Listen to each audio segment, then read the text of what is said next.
And Klatt joins us each week courtesy of MyBookie.ag, code next round when you sign up for that sign-up bonus. MyBookie.ag, code next round. He is with us now with the JohnstonRVCenter.com hotline wearing a Buffalo Bills hat in support of Damar Hamlin. Very nice hat, too, even as a Dolphins fan. Klatt, I'll tell you, that's a nice hat. Well, listen, I appreciate that. Yeah, just, obviously scary. Been thinking about him a lot and, thought I'd represent a little bit here. Yeah, well done.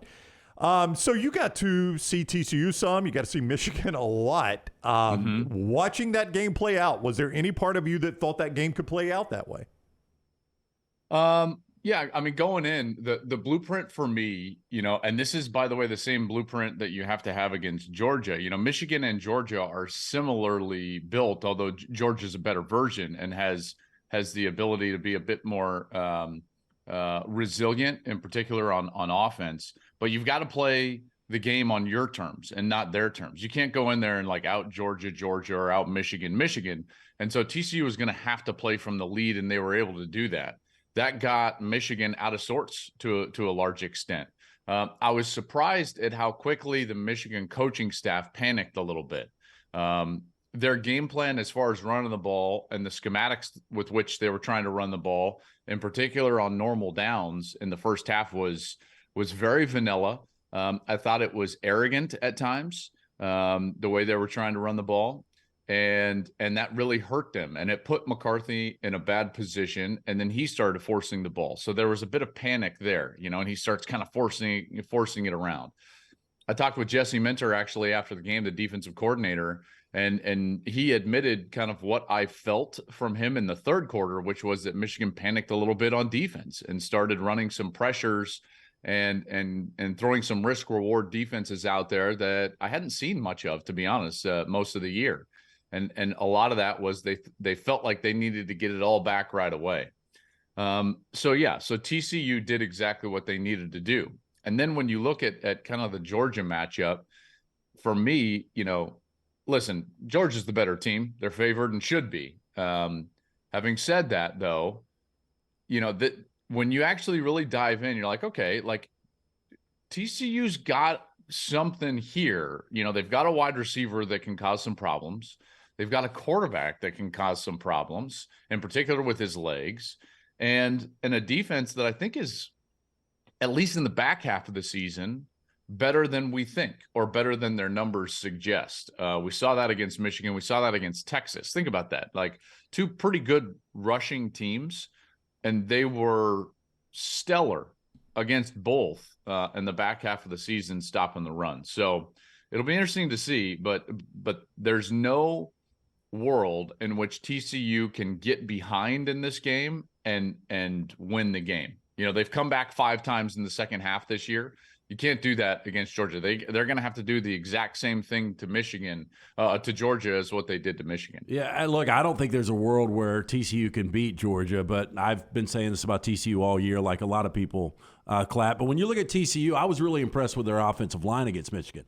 I mean, not only did they rush for 253, they only gave up 1 sack. If the offensive line plays like that, and you mentioned Quentin Johnson, it seems like big-time receivers give Georgia problems. If Marvin Harrison doesn't go down, I think Ohio State wins the game. You go back to Jamison Williams last year in the national championship game. They were having problems with him. They had problems with him, obviously, in the SEC championship game. So if those things match up, TCU's offensive line plays great, and Quentin Johnson is Quentin Johnson that we've seen the entire year. Maybe they got a shot? Yeah, I'm with you on everything that you just said, right? There's no way in the world I'm picking against Georgia in this game. There's no way. Having said that, the Johnston piece is interesting, only because of the track record that Georgia has had with these wide receivers that can hurt them in one-on-one situations. That's what you have to do. You have to win one-on-one situations.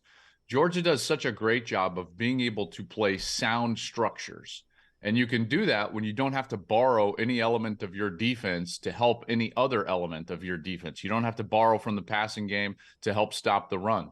You don't have to borrow from your safeties in order to get outside and stay over the top of wide receivers to help your corners, things of that nature. And when you see performances like what you saw from Jameson last year in the SEC championship game and then early in the national championship game, when you see what Marvin Harrison was doing, what ends up happening is that Georgia has to borrow from elements of their defense to help against a really good wide receiver. Well, when you do that, as is the case with most teams, by the way, you borrow from an element and a team, and you saw this with Ohio State, can start to take advantage of other areas. It's not just that player going off, but it's also what that player creates in terms of the structure of the defense. So when they have to manipulate the structure of the defense, then all of a sudden Xavier Johnson has a positive matchup right down the middle of the field. Emeka Egbuka started getting loose a little bit. You saw that little slide route. He runs that for a touchdown. All of that is because Harrison is on the field, and Georgia has to match up a very certain way. I believe Georgia will go into this game feeling like, okay, we're not going to go and just manipulate right away. We're going to see if we can play our normal style of defense. And this is why you see those guys go off, in particular in first quarters. We're going to see if we can hold up and win the one-on-one before we manipulate our structure. So in the first quarter, TCU has to attack with Johnston, right? And they will, by the way. They're going to take a shot. They're going to probably take a few shots. They've got to connect. If they don't connect on those shots to Quentin Johnston early, they will not win the game. Their only avenue is making sure that they're manipulating the structure of Georgia's defense by creating explosive pass plays with Quentin Johnston early in the game. When Kirby was the DC in Tuscaloosa, they had a problem with mobile quarterbacks, guys who could take the ball in his hands and run and throw it and do a little bit of both. It seems like it has not been as big a problem for him as the head coach at Georgia. Other than just changing area code, what has Kirby changed about the way he coaches defense to where the mobile quarterback doesn't kill him like it did in Tuscaloosa? That's a great question. I think that defenses have changed a little bit. You've got more often eyes on the quarterback as far as spies, and not just one player, but they'll run a stunt on the defensive line. And there's now a technique on the defensive line where it might not look like a designated spy against the quarterback, but two of the rushers are not trying to get to the quarterback. They literally just stand up, kind of press up, and then they're just waiting for a potential quarterback run. And maybe one of the other guys is trying to get to the quarterback, in particular when you're dropping 7 in coverage or even 8 in coverage. So that's number one. And then number two, I think it's the speed that they have. And I'm not saying Alabama was slow, but those Alabama defenses were more traditionally built in a lot of ways, at linebacker in particular. And I think that the speed that Georgia has at linebacker, and I might be off on that one a little bit, but their speed helps in that way. But let's make no mistake about it. The reason Ohio State's in position to win is because C.J. Stroud was running the football. Yes. Right? So he ran cover 2 man late in that game. And as soon as I see cover 2 man, even a slow guy like me as a quarterback, I know there's no quarterback player. So as soon as a quarterback sees 2 man, he's one in the progression. And if it ain't there, he's gone. He's running. Stroud made a really smart decision. He scoots up in the pocket and he takes off and he gets a big game. So some of that is structure as well.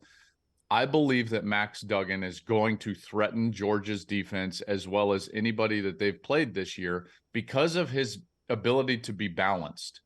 He's throwing the ball for over 50% when he throws it 20 yards or more down the field.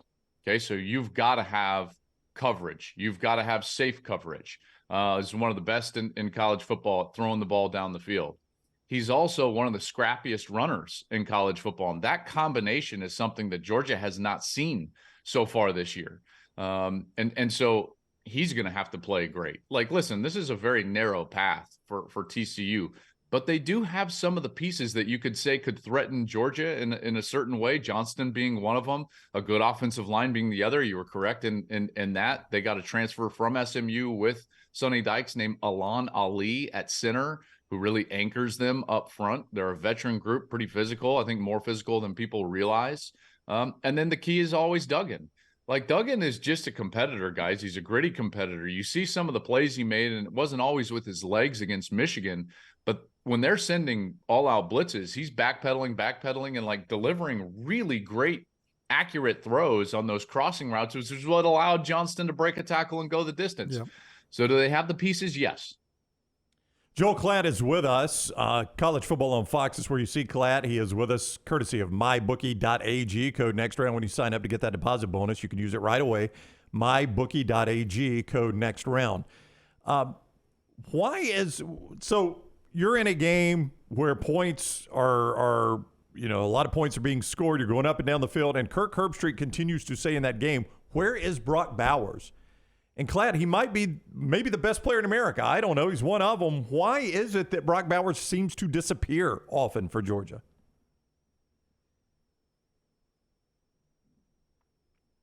I don't think Todd Monken does a great job with Brock Bowers. Okay. I just don't. I believe either that or Stetson doesn't understand what he has in a teammate.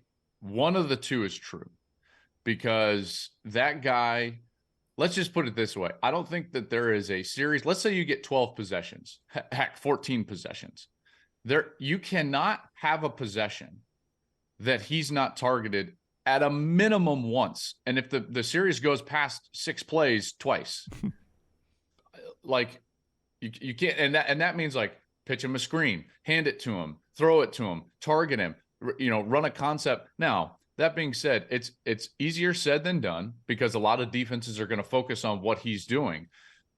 But in particular, once Washington went out, like he's got to be targeted. This is what Ohio State did so well with Marvin Harrison Jr. early and really all year.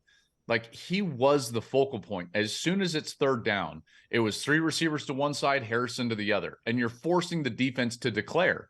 You're like, well, how are we going to do this? Are we going to double cover him?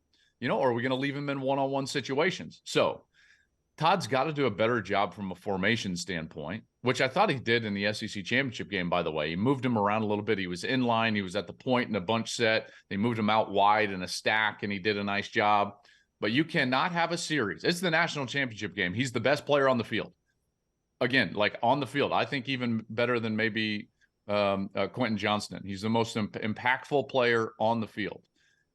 If he doesn't get targeted on every single series, that is a massive mistake in game plan and or decision-making from the quarterback. Random question here, but Jim Harbaugh meets with the Carolina Panthers. Hypothetically, if he takes that job, and a lot of people believe he will, who gets the Michigan job? If you were hiring for Michigan, who would you go after? I have no idea. That's a great question. I was actually going through this exercise with a couple of people I work with yesterday, just talking about, hey, okay, so what do we think about this? First of all, I do think that his interest in the NFL is being overblown. I'll say that. Now, he might take it. I can't tell you definitively, but I can tell you that I would be surprised if he's not the coach at Michigan next year. Based on my personal conversations with him. Okay. This is not about a source or anything along those lines. It's a personal conversation. Now let's walk through a little bit. And I know you asked me a different question, but I just want to say, like, I believe that what's going on right now is a direct result that he doesn't have a contract or hasn't signed a contract or maybe hasn't been offered a contract at Michigan that is commensurate with where he has put Michigan in the last 2 years. He took that massive pay cut, remember, he cut his pay by half and went incentive based. He gave all of the incentive, by the way, all of his bonus money last year after he went to the playoff and won the Big Ten. He gave it back to the athletic department so that they could help all the people that had to get furloughed during and after COVID. Okay, so he took all of that and gave it back to the school. I believe that there's a stalemate between Ward Manuel, the athletic director, and Jim Harbaugh right now. That's what I believe, okay? And this is not from inside sources. Jim has told me several times he wants to be at Michigan and he wants to finish his career at Michigan. I believe his flirtation with the NFL last year was genuine, and once it ended, he wanted to be at Michigan. He's going to have a top 2 team in the country coming back. That's a really good young team. They've got great players coming in the transfer portal, and he's got a really good young staff. It doesn't make sense to me why he would go jump into a unstable NFL fit without a great quarterback, even though he succeeded in that environment, in particular without a great quarterback in prior years. It still doesn't make any sense to me. So Like, why is this going on? Well, because he doesn't have a contract that is one like bigger than Ryan Day's. He doesn't have a contract that is, equal to some of the top 3 contracts in college football. So, like, is it more in line with that? Is he negotiating harder with Michigan right now than he is having, quote, conversations with NFL teams? That could be possibly it. And I think that this narrative is more agent driven than anything else. Again, I think I've done 11 or 12 Michigan games in the last 2 years. I did a bunch this last year, I believe 7 of Michigan's games this last year. And based on my conversations with Jim, I don't think he wants to go coach in the NFL. But I think that anybody in his position would be looking around saying like, hey, I've built what has become the second best program in the country, at least record-wise, in the last 2 years in college football. Probably should be paid commensurate with what a coach that does that is getting around the country, especially when Lincoln Riley's getting $10 million and Mel Tucker is getting what he's getting. Why should Jim Harbaugh sit there and say, I'll be the second highest paid coach in my own state? That doesn't make any sense.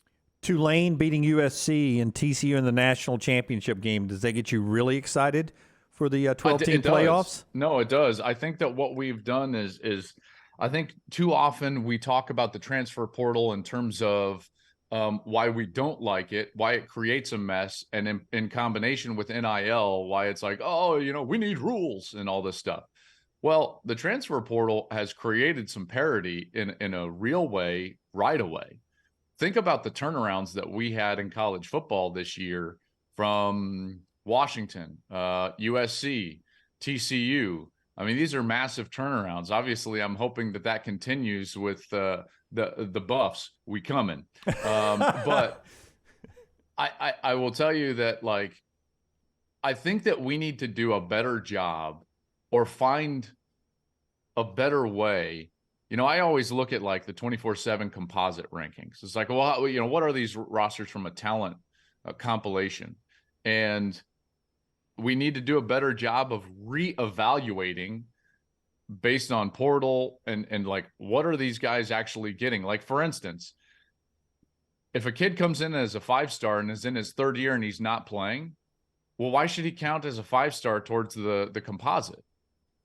It's in particular when a 3-star player like Jordan Davis, and then all of a sudden he's the best defensive lineman in the country. Like, shouldn't our metrics and our evaluation reflect that? Now, it's hard to do because it's a big and wide sport. But the portal has made it such that if you've got the core right, you can supplement that core and really make a run, in particular if you win close games. And that's what we're seeing out of some of these teams. So yeah, it does get me excited. I think it's good for the sport. The traditional model with the 4-team playoff was consolidating all the talent into 6 places, and that was bad for the sport. And now what you see is like, even though like Georgia might win and everyone's like, well, see, it's still Georgia. Well, that's fine. But the year was different. You and I both know it. Tennessee was way better. Like, think of the parity in college football this year was way different than what we've seen in previous seasons. Say it. You just had to get rid of Alabama. That's what you wanted, and it happened. And, well, no, and I mean, it freed Alabama's everything up. They'll be back. I mean, they'll be back. The pressure might be on them next year now, though. They haven't gone 3 years without a title since they won their first. Yeah, Nick Saban hot seat. That's wild. Nick Saban hot seat. Yep. No. Stop. You just put that. You put words in my mouth. That is you. I'm not going to let you guys do that. Not even in the new year. He is Joel Klatt. Follow him on Twitter at Joel Klatt. See him on Fox Sports. Thank you very much, Klatt. Have a great weekend. I appreciate it, guys. Happy New Year. All right, buddy. You too. Klatt with us each week on the JohnstonRVCenter.com hotline. He joins us courtesy of MyBookie.ag. Use that code next round when you sign up at MyBookie.ag. Get a bonus. You can use it right away when you deposit with code next round at MyBookie.ag.